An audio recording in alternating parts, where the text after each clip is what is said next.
Hello and welcome to the new academic year. My name is Jay Joseph and I am the Student Conduct Coordinator in the Office of Student Conduct and Conflict Resolution. Today we'll be speaking on documenting incidents, also known as incident reports. By the end of this module, you'll be able to articulate the importance of documentation, list at least 3 characteristics of a well-written incident report, and draft your own incident report. What do we mean when we say documentation? Documentation of incidents is also known as incident reports, or an IR for short. These incident reports serve as the primary source of information for conduct administrators to review when assessing whether or not the university policy has been violated.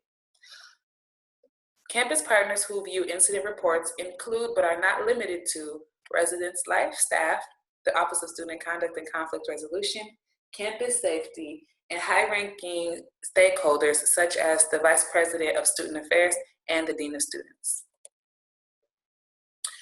When submitting an IR, here are a few things we would like you all to consider. The community standards. The community standards are the foundation for our community and how we expect all of our students to govern themselves when they are on and off campus, in addition to the Student Code of Conduct. It also serves as the primary document to maintain civility and respect in our campus community. The community standards are updated annually every August and are released to students, staff, faculty, and the community just before the start of fall courses. Allegations of violations to the community standards result in IRs being filed to have a record of the event and to hold students accountable if necessary. These are important points as the community standards serve as the governing document for our institution. And so we want to make sure that those who make a decision to be a part of our community are holding themselves to the Loyola University Chicago community standards. How do you submit an IR? IRs are submitted through Maxient, which is our conduct reporting system. Anyone can submit an IR by using this link. It'll lead them directly to the form you see to the right of the screen. The individual submitting the form will add their demographic information, their contact information, and any other necessary information for those involved in the incident. They will also add the narrative. Although most people can submit an IR, the vast majority of the IR submitted will be done so by resident assistants such as yourselves.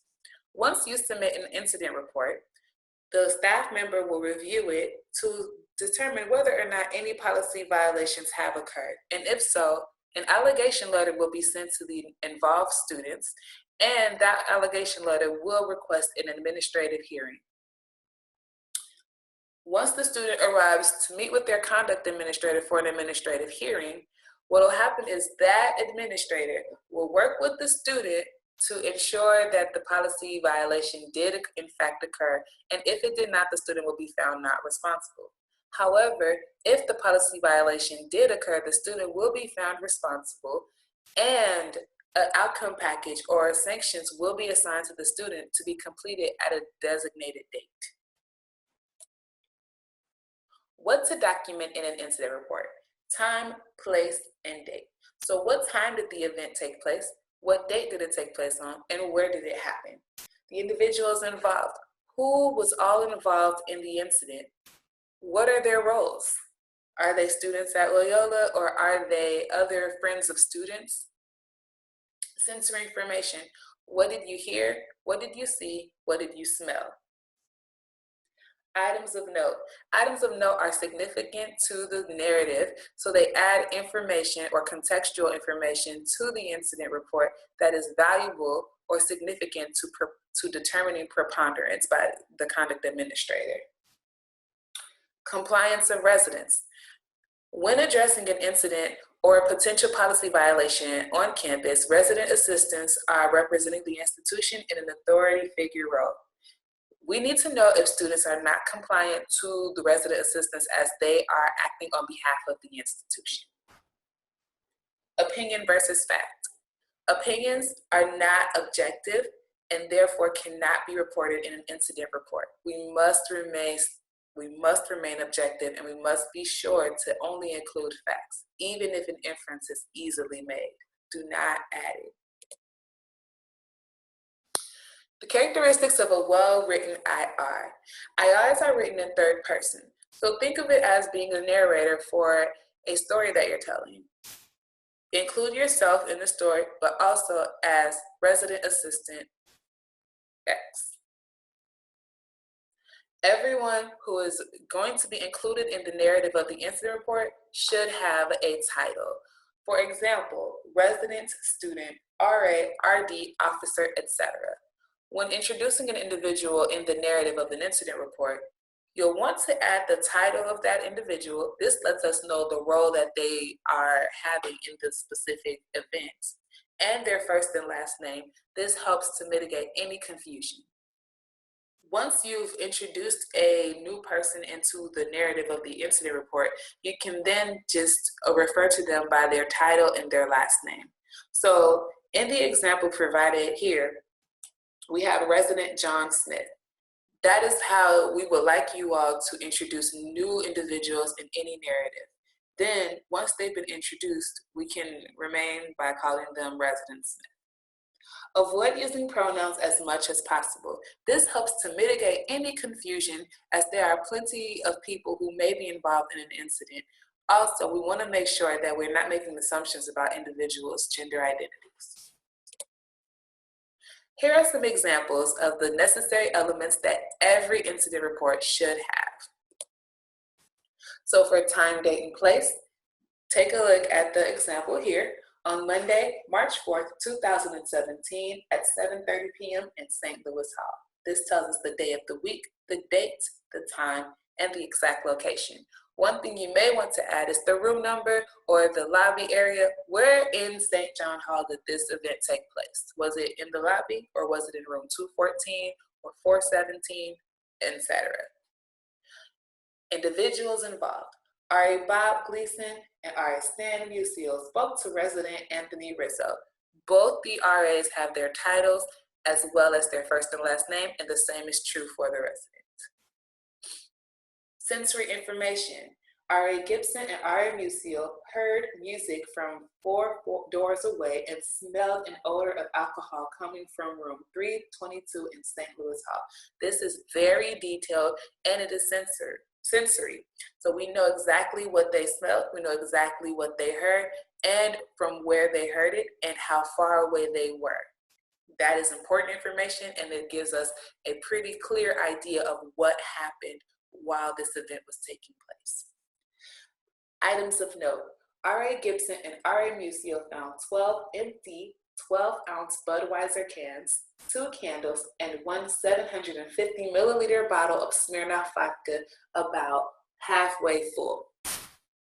So this is important because the items of note are the 12 cans of Budweiser beer, the 2 candles, and the 750 milliliter bottle of Smirnoff alcohol. We know exactly what was found, the size of the items, what the items actually were, how much of the alcohol was in the items that were clearly, identifiable, as well as 2 candles. Why do the 2 candles matter in this particular instance? Candles are restricted items in the residence halls, and so students are not supposed to have them. That is another policy violation. And so the next one is compliance. Resident Rizzo brought the alcohol to the center of the room. When asked by RAs, Resident Rizzo was compliant throughout the incident throughout the incident with requests from RAs. So this is good, because as RAs are acting in their RA capacity, you are for the institution. You are representing Loyola University, and therefore we want to make sure that the students who are interacting with you during an incident are compliant. Opinion versus fact. When asked to bring alcohol to the center of the room, Resident Rizzo was being really mean, and RA Gibson to RA Gibson. Rizzo was way drunk. The issue, as you're reading through the example of an opinion, really mean doesn't really give us any information. Also, way drunk doesn't tell us much either. and scared Rizzo to make him comply also is inappropriate, because your role is not to scare anyone. And so therefore we want to make sure that student staff are refraining from doing things of that nature. Now, let's look at what the difference between opinion and facts are in this particular example. There was a smell of alcohol, there were glazed over eyes, and there were slurring of words. That is what we want you all to present in an incident report. This is what we saw. This is the evidence that the student may have been inebriated due to alcohol consumption.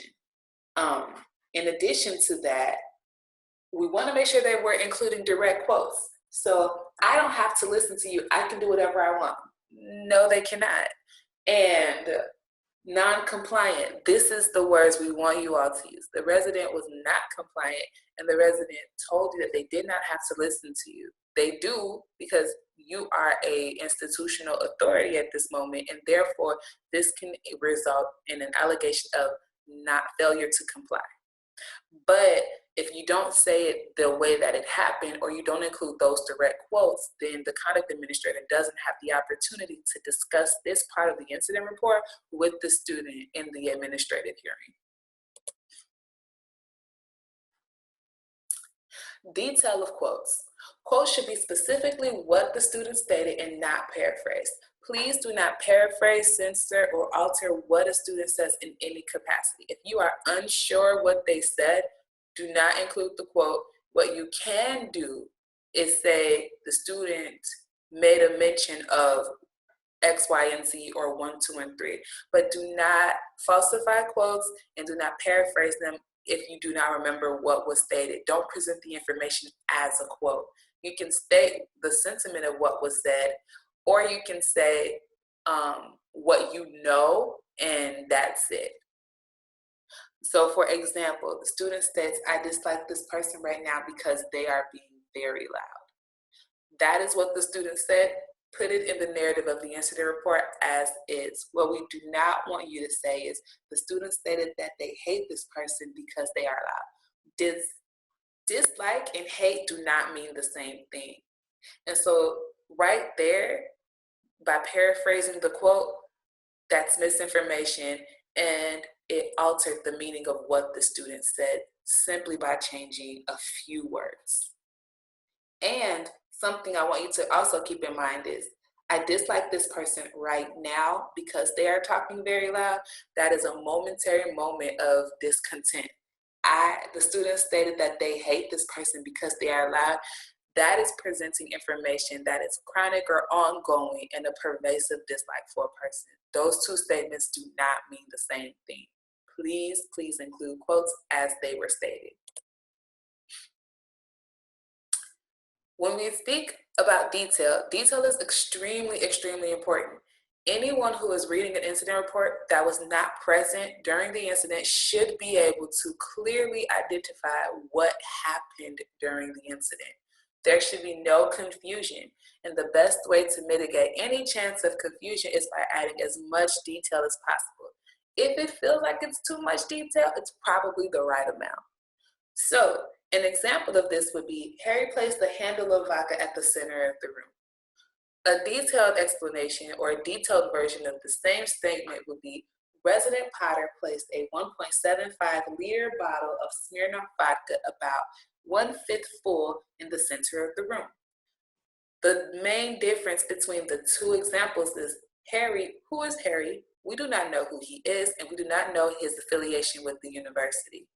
Resident Potter, that tells us he's a resident. If he's a resident, he's a student. The next is a handle of vodka. What kind of vodka?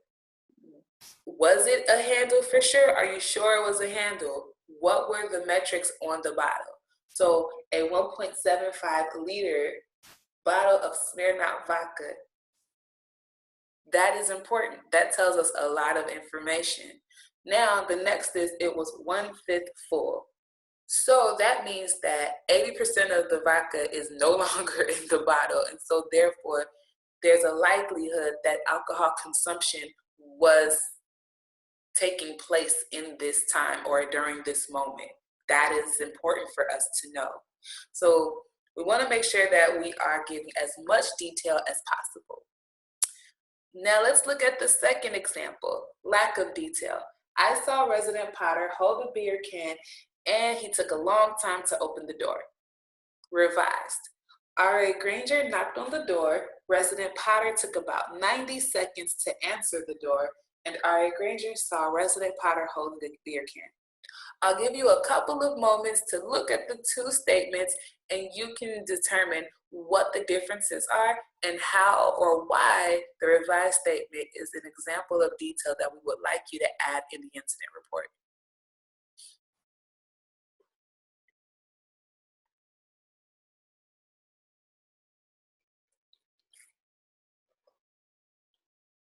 Okay, so the difference between the first and second statement is that I saw Resident Potter. Who is I? We do not know who I is, and so R.A. Granger knocked on the door. So not only did R.A. Granger not just see Resident Potter, R.A. Granger knocked on the door, meaning if you knocked on the door, we want to make sure that we add that R.A. Granger announced themselves as well. But we now know who saw Resident Potter and how R.A. Granger got in the position to see Resident Potter with the beer can. Another thing is, took a long time to open the door. A long time does not tell us anything at all, to be honest. But 90 seconds to answer the door says a lot. It doesn't take 90 seconds to answer the door, specifically in a residence hall room, and to do so with a can of beer. Now, are there any ways that we can make this second statement even more detailed? Absolutely. Why don't you tell me? One of the ways we can make this statement a little bit more detailed is holding a can of beer. What kind of beer? What happened to the beer? How did Resident Potter look when he opened the door? So there are a couple of different ways that we can add detail, but at the very least, we want to make sure that we know that the resident assistant knocked on the door, announced themselves, and how long it took for the resident to answer the door, and what are other items of note and sensory information that will make us have as much objective detail as possible. Here are some common mistakes that are made when reporting incidents. Names spelled incorrectly. This is really not great because we have students who have a lot of similar names, and we don't want to hold one student accountable for something they weren't involved in simply because of a clerical error. The next is no explanation of the role of individuals who are in the narrative. We need to know who is there and why they're there and what their role is. No timeline, such as when officers arrive or when a situation concluded. Some incidents will take mere minutes, while others may take hours. It's important to know what happened when and in a chronological order. Difficult to follow. No narrative with beginning, middle, or end. Please, if you don't know where to start, just start from the beginning. And lack of incident details, emphasis on names.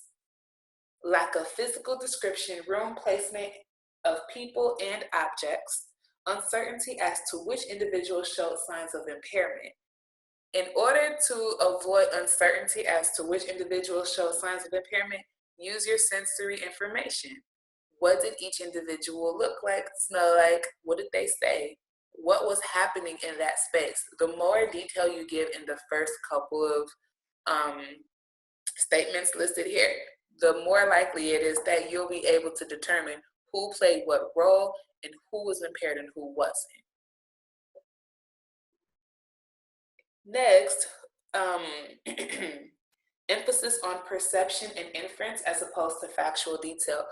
We cannot stress this enough. Factual detail is the most important part of incident reports.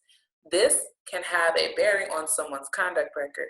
And so we cannot give someone an allegation letter, or we cannot put a student through the conduct record based on subjective inferences. It must be objective. Monitoring mentioning the smell of alcohol, however, not confirming or denying if there is alcohol present. Yeah. No explanation of the picture attached in the IR.